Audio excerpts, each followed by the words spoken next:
Premier essai donc en visuel assisté avec une caméra QHY 462C sur un Dobson 500, j'en reparlerai plus tard.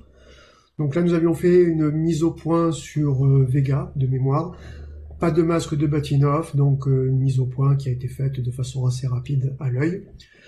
Le Dobson, donc, c'est un télescope type Newton, serrurier, donc à tube avec une jupe tout autour, diamètre du miroir primaire 508 mm et focale de 2000 mm, ce qui, combiné avec cette caméra, donne un champ extrêmement réduit, comme on peut le voir. L'alignement avait été fait de façon assez rapide et on voit que le pointage, donc le déplacement se fait en mode altazimutal sur ce télescope, on voit que le pointage était quand même plutôt bon puisque M82 est apparu quasiment dans le champ en fait, je le rappelle, qui est extrêmement réduit à cette focale et avec le capteur de cette caméra. Caméra qui est extrêmement sensible, dont l'intérêt réside dans sa grande sensibilité dans le domaine proche infrarouge, entre 800 et quasiment 900 nanomètres de longueur d'onde. Et ici, la caméra était montée par contre avec son filtre IR UV Cut, de façon justement à ne garder que les longueurs d'onde comprises entre 400 et 800 nanomètres dans le spectre électromagnétique. Voilà, donc là on est sur des poses de 1 seconde, 966 millisecondes plus exactement. Le gain réglé à 210 sur une valeur totale de 725 ou 750. Donc on est à un peu plus du quart au niveau du gain. Les autres paramètres ont été laissés, en fait, n'ont pas été modifiés. Donc voilà, là on a procédé au recentrage de la galaxie. Le mini-histogramme, une remise à 0, donc c'est normal que là on ne voit plus, l'objet.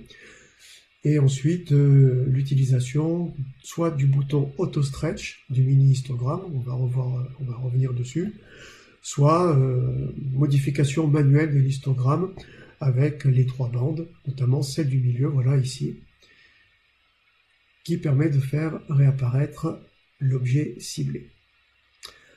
Les conditions d'observation de ce soir-là étaient particulièrement mauvaises. Le ciel semblait dégagé en fin d'après-midi. Une fois le matériel en place, on s'est aperçu qu'il y avait un voile, une espèce de voile brumeux qui était présent. Énormément d'humidité, on a dû dépasser les 90% d'humidité. Tout le matériel était trempé au bout de moins d'1 heure d'observation. Le miroir les miroirs secondaires étaient très régulièrement empreinte de condensation, donc séchage au sèche-cheveux très régulier, et la pleine lune, on était quasiment encore en pleine lune, qui commençait à se faire présente. Donc toutes les conditions réunies pour avoir des observations de très très mauvaise qualité. La collimation avait toutefois été vérifiée auparavant, mais la mise au point, comme indiqué, faite de façon assez approximative à l'œil. Bien qu'à l'œil on puisse arriver à faire des mises au point relativement satisfaisantes. Voilà, donc là on est sur des poses de 1,5 secondes. Le bouton auto stretch permet d'augmenter au maximum donc quasiment la luminosité, ensuite on peut ajuster. Et si on passe en mode empilement, le défaut, donc ça c'était l'ancienne image, on était sur Arcturus à ce moment-là. Donc l'empilement, le problème qu'on a eu à l'empilement ce soir-là, eh bien c'était le champ extrêmement réduit, fait qu'on n'avait pas assez d'étoiles autour de M82 pour pouvoir empiler. Si on regarde à gauche, d'ailleurs, on voit le nombre d'images empilées, frame stacked, il y en a une seule, et on voit les images en fait qui sont ignorées, pour lesquelles le logiciel n'arrive pas à faire de superposition. Voilà, là on procédait grâce au grand histogramme qui est dans l'onglet empilement à un réajustement manuel de la balance des couleurs, pour faire coïncider, donc superposer les courbes rouge, vert et bleu, de façon à obtenir des couleurs un petit peu plus naturelles. Petit bidouillage, voilà, au niveau de l'empilement, donc on cherchait pourquoi ça n'empilait pas. Donc au niveau de l'empilement, c'était déjà réglé au nombre minimum d'étoiles nécessaires, 10. Donc avec 10 étoiles, eh bien, impossible d'empiler. On a essayé de modifier les paramètres de sensibilité, de réduction du bruit.